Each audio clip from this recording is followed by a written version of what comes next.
আপনারা দেখছেন ২১শে টেলিভিশন।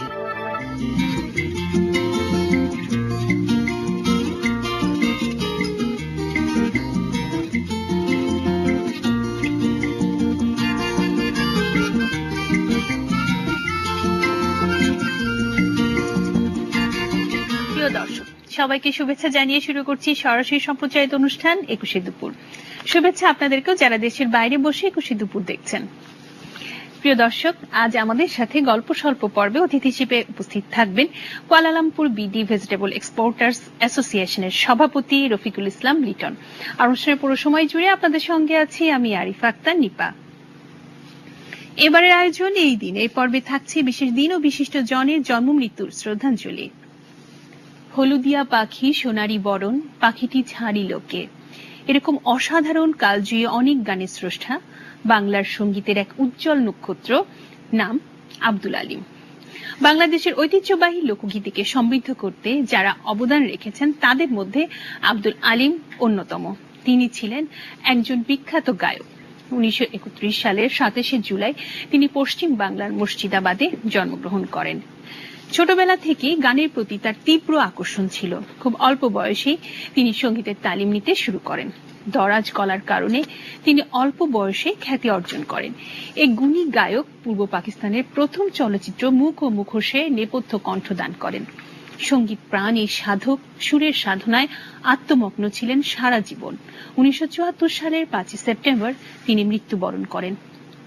অসাধারণ গায়কী আর দরাজ গলায় গানের জন্য আজও তিনি সঙ্গীত প্রেমীদের কাছে স্মরণীয় হয়ে আছেন।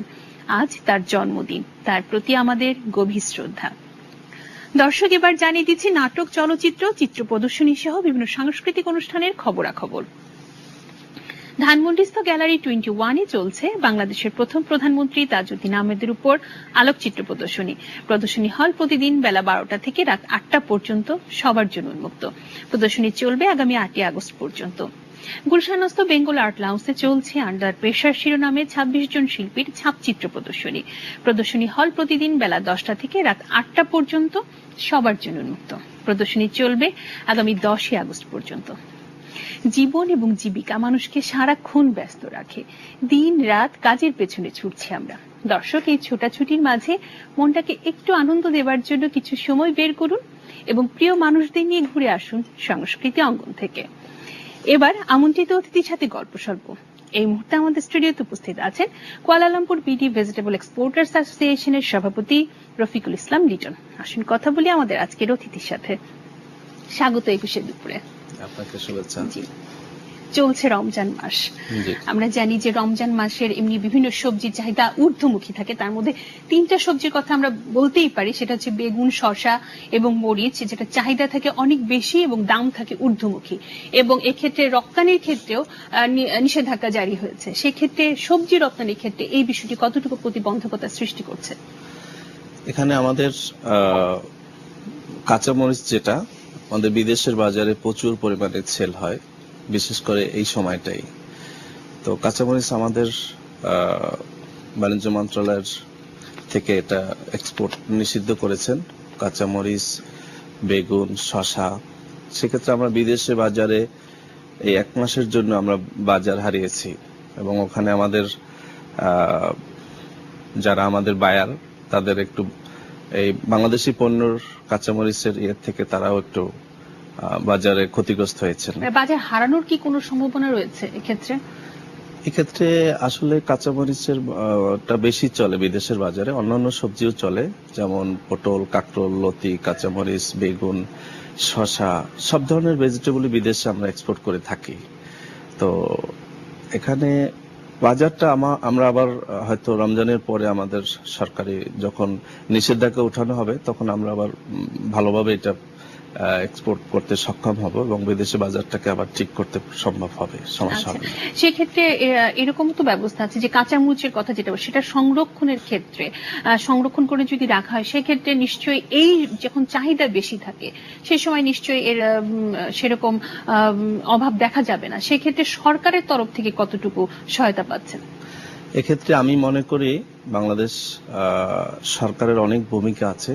যেমন আমরা প্রতি বছরই একই অবস্থা হয়। প্রতি বছর রমজান মাস এলেই দেখা যাচ্ছে কাঁচামরিচ 200 টাকা, বেগুন 100 টাকা, তারপরে শসা 60 টাকা, 70 টাকা, 100 জি। টাকা। তো এই প্রতিবন্ধকতা থেকে বেরোয় আসার একটি উপায় আছে, যেমন গভর্নমেন্ট প্রতি বছরই একটি মজুদ রাখেন, যেমন জি। চাল ডাল বিভিন্ন রকমের পণ্য মজুদ রাখেন।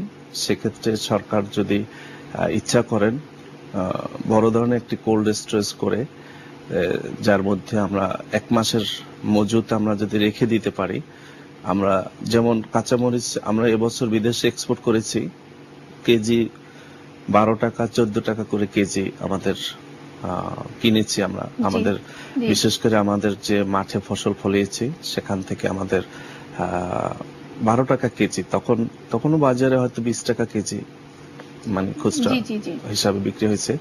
তো ওই সময় যদি আমরা যদি কাঁচামরিচটাকে সংরক্ষণ করে, বা শসার কেজিও ছিল 20 টাকা, তারপরে বেগুনের কেজিও ছিল 15 টাকা, তখন আমরা প্রচুর পরিমাণ সবজি আমরা কোল্ড স্টোরেজ করে আমরা 1 মাসের জন্য রাখতে পারতাম, তাহলে আজকে এই রমজানে এত পরিমাণ দাম বৃদ্ধি হতো না। এবং সরকার ইচ্ছা করলে এখন এটা যেমন সব ধরনের পণ্যই তারা সংরক্ষণ করেন। জি। এবং আমরা ভেজিটেবল এক্সপোর্ট অ্যাসোসিয়েশনের আওতায় যদি আমাদেরকে একটি বড় ধরনের কোল্ড স্টোরেজ করে দেয়, এবং বিশেষ করে ব্যাংকের, রাষ্ট্রায়ত্ত ব্যাংক আমাদের সহায়তা করে, সেক্ষেত্রে রাষ্ট্রায়ত্ত ব্যাংকগুলো কিরকম সহায়তা পাচ্ছেন সেক্ষেত্রে? এখন তো আমাদের নিজস্ব এক্সপোর্টার, আমরা যারা বিদেশে রপ্তানি করে থাকি, আমরা নিজস্ব ফাইন্যান্স দিয়ে এটা করে আছি। যেমন আমাদের একটা মাঠে প্রচুর পরিমাণ ফসল, আমাদের এখানে একটা ইনভলভমেন্ট আছে অনেক। বিশেষ করে বিদেশে যে সবজিটা আমরা এক্সপোর্ট করি, এটার কোয়ালিটিটা একটু ফ্রেশ করতে হয়। যেমন একটা মাঠের মধ্যে যেমন 20 বিঘার মধ্যে আমরা একটা পটলের চাষ করলাম, সেখানে বেচে ধরেন আমার প্রতিদিন 1 টন বা 2 টন আমার এক্সপোর্ট হয়। আমার এরকম মনে করেন প্রতিদিনের একটা মানে কোয়ালিটি করে নিয়ন্ত্রণ করে এটা বিদেশে এক্সপোর্ট করতে হয়। এক্ষেত্রে সরকারের সহায়তা এবং কৃষি ভিত্তিক লোন যদি আমাদেরকে বিশেষ করে এক্সপোর্টারদেরকে দেওয়া হয়, তারা ওই সুন্দর করে ফসলটাকে সংরক্ষণ করে বিদেশে এক্সপোর্ট করার জন্য আরো বেশি পরিমাণ বিদেশে সবজি হচ্ছে পচনশীল, দ্রুত পচে যায়। সেক্ষেত্রে এই পচনশীল সবজিগুলোকে সংরক্ষণের ক্ষেত্রে সরকারের সদিচ্ছাটা অনেক বেশি জরুরি, সরকারের সহায়তা। সেক্ষেত্রে আপনি একটু আগে বলেন, একটু হতাশ দেখলাম আপনাকে, কেন এই বিষয়টা কেন হচ্ছে? আসলে এখানে সরকারের ইচ্ছাটা একটা ব্যাপার, আর আমাদের সহযোগিতাটা একটা প্রয়োজন। আমরা সরকারকে সার্বক্ষণিকভাবে, বিশেষ করে আপনি শুনে অত্যন্ত খুশি হবেন, এবছর আমাদের 110 মিলিয়ন মার্কিন ডলার বিদেশ থেকে আমরা আয় করেছে আমাদের রপ্তানি খাতে আমরা এক্সপোর্টে আমরা অর্জন করতে সক্ষম হয়েছি। বিশাল অ্যাচিভমেন্ট। হ্যাঁ, বিশাল অ্যাচিভমেন্ট। এক্ষেত্রে অর্থনৈতিক চাকাকেও আমরা সচল করার চেষ্টা করেছি। গুরুত্বটা কতটা পাচ্ছে আমাদের দেশে ভেজিটেবল রপ্তানির, সবজি রপ্তানির এই ক্ষেত্রটি কতটুকু গুরুত্ব দিচ্ছে সরকার? এক্ষেত্রে সরকারের বিশেষ করে কৃষি মন্ত্রণালয়ের অধীনে তারা বিশেষ করে কৃষকদেরকে সার বিভিন্ন ধরনের সহায়তা করতেছে, এবং আমাদের বিশেষ করে এক্সপোর্টারদেরকে যে ইনভলভমেন্ট করে যদি একটা সরকারের বড় রকমের ইচ্ছা, বিশেষ করে দেশের বাজার নিয়ন্ত্রণ, বিদেশের বাজারের কোয়ালিটি ভালো, এক্ষেত্রে আমাদেরকে নিয়ে একটা আলোচনার মাধ্যমে কিভাবে এটাকে ত্বরান্বিত করা যায় এবং ভালো পণ্য বিদেশে এক্সপোর্ট করা যায়, এবং আমাদের দেশে যতটুকু পরিমাণ চাহিদা আছে এটার পর অতিরিক্তটাই আমরা বিদেশে এক্সপোর্ট করে থাকি। মূলত এক্সপোর্টের জন্য কিন্তু আমরা যারা প্রতিদিন সবজি আমাদের সবারই প্রয়োজন, সবাই খেতে হয়, সেক্ষেত্রে এক্সপোর্টের জন্য কোনো এফেক্ট হচ্ছে না। এক্সপোর্ট হলো আমরা আমাদের দেশের চাহিদা মিটে আপনারা বাইরে রপ্তানি করার জন্য পর্যাপ্ত সবজি রয়ে যাচ্ছে। সেক্ষেত্রে আপনি একটু আগে বলেন প্রচুর বৈদেশিক মুদ্রা আয় হচ্ছে, অর্থনীতির চাকা সচল হচ্ছে। মান নিয়ন্ত্রণের ক্ষেত্রে সবচেয়ে বড় যে বিষয়টা, যে মনিটরিং এর বিষয়টা আপনারা কিভাবে নিশ্চিত করছেন? মনিটরিং আসলে সরকার বর্তমানে বিভিন্ন সেক্টরে তাদের সরকারি সংস্থার লোকজন বিভিন্ন জায়গায় আছেন। এনারা যদি বিশেষ করে তৃণমূল পর্যায়ে, যেমন জি। আমরা কৃষকের থেকে যখন ফলনটা উঠে তখন থেকেই যদি এরা দেখে যে কোনো বিষক্রিয় কোনো ধরনের খারাপ ধরনের মেডিসিন এখানে প্রয়োগ না করে সবজির উপরে, জি, জি। যদি সরকারের বিশেষ করে কৃষি মন্ত্রণালয়ের যারা আছেন বিভিন্ন সেক্টর ভিত্তিক তাদেরকে সচেতন হতে হবে এবং তারা সত্যিকার অর্থে দেশের জন্য যদি ভালোভাবে তারা মনিটরিং করেন তাহলে আমরা ভালো সবজিও পেতে পারি আচ্ছা। এবং এক্ষেত্রে বিদেশে প্রচুর পরিমাণ এক্সপোর্টের এটা আরো জি। বেড়ে যাবে। আপনি যে সেক্টরে কাজ করছেন, মালয়েশিয়া ভিত্তিক যে সবজি এক্সপোর্টার্স অ্যাসোসিয়েশনের আপনি সভাপতি, সেই জি। সেক্টরে আপনি কি সমস্যাগুলো দেখছেন? এখানে আমাদের কুয়ালালামপুর সেক্টরে আমাদের কিছুদিন পূর্বে আমাদের এখানে কিছু সমস্যার সৃষ্টি হয়েছিল, যেমন কাঁচামরিচটা প্রচুর পরিমাণে থাইল্যান্ড থেকে মালয়েশিয়াতে আসেন। তো থাইল্যান্ডে হঠাৎ করে বন্যাতে তাদের ফসল নষ্ট হয়ে যাওয়াতে আমরা বাংলাদেশে কাঁচামরিচ দিয়ে পুরো বাজারটাকে নিয়ন্ত্রণ করেছি কুয়ালালামপুরটা। তো ওখানে দেখা গেছে আমাদের প্রচুর পরিমাণ পণ্য প্রতিদিন ওখানে একটা সবচেয়ে বড় যে সবজির ওখানে একটা হোলসেল আছে যেটাকে বলে সেলাইয়াং পাচারবং এলাকা।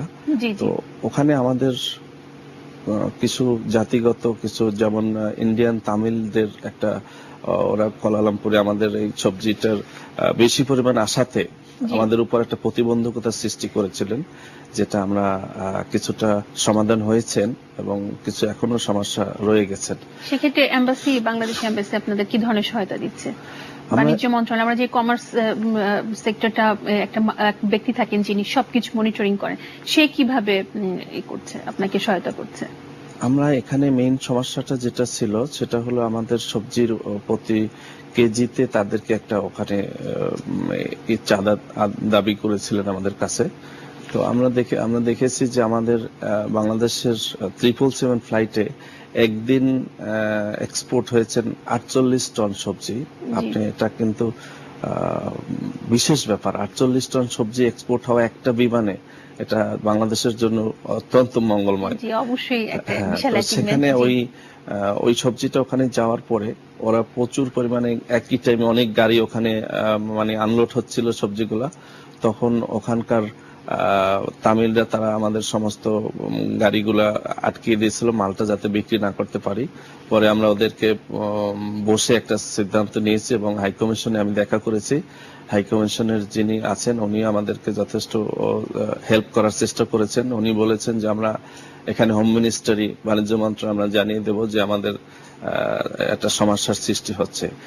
অ্যাকচুয়ালি 1 কেজি মালে যদি তাদেরকে 1 রিঙ্গিত করে দেওয়া হয় তাহলে আমাদের 48,000 রিঙ্গিত আমাদেরকে তাদেরকে পে করতে হবে। তো সেক্ষেত্রে রেমিটেন্স আমরা বিজনেস সামান্য মাত্র বিজনেস করে আমরা বৈদেশিক মুদ্রা অর্জন করার জন্য আমরা প্রচুর কাজ করে যাচ্ছি। তো পরবর্তীতে এখনো সেখানে আমাদের প্রতি মাসে 2,000 রিঙ্গিত করে তাদেরকে দিতে হচ্ছে। এটাও আমাদের জন্য ক্ষতিকর। আর সবজির বিজনেসটা বিশেষ করে মার্চের থেকে অক্টোবর পর্যন্ত বিজনেসটা ভালো থাকে, আর বাকি বছরটা টোটালি বিজনেসটা খুব কম, মানে ফসল থাকে না বাজারে, যার জন্য আমরা বেশি পরিমাণ পাঠাতে পারি না। এক্ষেত্রে আমাদের জন্য এটা আমি মনে করি সরকারেরও যারা আছেন তাদেরকে দেখা উচিত যাতে করে আমরা মালয়েশিয়ার সেক্টরে এই সমস্যাটা যাতে সমাধান হয় এবং সবার সহযোগিতা পাই। আমাদের সে আন্তরিক প্রত্যাশা রইল। আমরা জানি যে আগে হিমায়িত মাছ মাংস রপ্তানি হতো মধ্যপ্রাচ্য, জর্ডান এবং বিভিন্ন ইংল্যান্ড সহ বিভিন্ন ইউরোপীয় দেশে রপ্তানি হতো। সেক্ষেত্রে সবজি রপ্তানির ক্ষেত্রে এই বিজনেসটা এক্সপ্যান্ড করার আপনাদের কোনো পরিকল্পনা আছে কিনা? এটা এক্সপান্ড করার আমাদের বিশেষ করে এক্সপোর্ট প্রমোশন ব্যুরোর সাথে আমরা মিটিং করেছি এবং তাদের সাথে আলোচনা হয়েছে। তারা একটা ভেজিটেবল জোন করার জন্য তাদেরও ইচ্ছা পোষণ করেছেন এবং বিশেষ করে বিএডিসি তারাও সহায়তা করতেছেন এবং সেক্ষেত্রে আমার মনে হয় যে নরসিংদী এলাকাটাকেই তারা বেছে নিয়েছেন যেখানে প্রচুর পরিমাণে সবজি ফলানো হবে এবং প্রক্রিয়াধীন সুন্দর মতো যাতে করে সবজিটা উৎপাদন হয় এবং তার কোনো ধরনের সার প্রয়োগ না হয়। আপনাদের সবজিগুলো মূলত মনে হয় নর্থ বেঙ্গল থেকে আসে? হ্যাঁ, নর্থ বেঙ্গল থেকে। আমাদের যেমন এই যে পটলটা আমাদের আসে জয়পুরহাট আক্কেলপুর থেকে, ওইখানে প্রচুর পরিমাণে পটল হয় যেটার কোয়ালিটি খুবই ভালো, যেটা আমরা বিদেশে প্রচুর পরিমাণে এটা ডিমান্ড আছে। আমরা একদম শেষ মুহূর্তে জানতে চাচ্ছি যে আবারও সেই রমজান মাস যেহেতু চলছে সেই প্রসঙ্গে ফিরে আসছি। রমজান মাসে একটু আগে আমরা বলেছি শুরুতে যে প্রচুর দাম বেড়ে যায় এবং সেক্ষেত্রে সাধারণ ক্রেতারা অনেক সমস্যায় পড়ে। আপনারা রপ্তানিকারকরা যদি সংঘবদ্ধভাবে এই সবজির মূল্য নিয়ন্ত্রণের ক্ষেত্রে কি কোনো ভূমিকা রাখতে পারেন, বা সেক্ষেত্রে সরকারের কোনো ভূমিকা রাখার সেরকম আপনারা দেখছেন উদ্যোগ? আসলে এটা আমি আমার ব্যক্তিগত ওপিনিয়ন এবং আমি সবার সাথে আলোচনাও করেছি। রমজানের জন্য যদি 1 মাস বা 2 মাস পূর্বে এটাকে আমরা সংরক্ষণ করে রাখি, তাহলে অবশ্যই এটার একটা সফল সরকারও পাবে এবং আমাদের সাধারণ মানুষ, আমরা যারা দৈনন্দিন সবজি খেতে হয় সবারই, তো সেক্ষেত্রে তারাও সফল হবে। যেমন এখন 200 টাকা কাঁচামরিচের কেজি, যেটা আমরা 15 টাকা থেকে 20 টাকা আমরা কিনে আমরা 5 টাকা লাভ করে 30 টাকায় আমরা বাজারে ছেড়ে দিলাম। তখন দেখা গেছে সমস্ত যারা ভোক্তা তাদের জন্য 200 টাকা কেজি খেতে হবে না। সরকার এক্ষেত্রে যদি উদ্যোগ নেয় এবং এগ্রিকালচার মিনিস্ট্রি যদি উদ্যোগ নেয়, সাধারণ ক্রেতারাও বাঁচবে, বাংলাদেশও সবজির চাহিদা পূরণ হয়ে। আমরা সেই প্রত্যাশায় রইলাম সেই বাণিজ্য মন্ত্রণালয়ে আপনাদের এই সমস্যার সমাধানে এগিয়ে আসবেন। আপনাকে অসংখ্য ধন্যবাদ এবং আপনার সাফল্য কামনা করছি। আপনাদের কথা হচ্ছিল আজকের অতিথির সাথে। 21 দুপুরে আজকের আয়োজন এখানেই শেষ। সবাইকে আবারও শুভেচ্ছা। আগামীকাল আবার দেখা হবে। সবাই ভালো থাকবেন। শুভ দুপুর।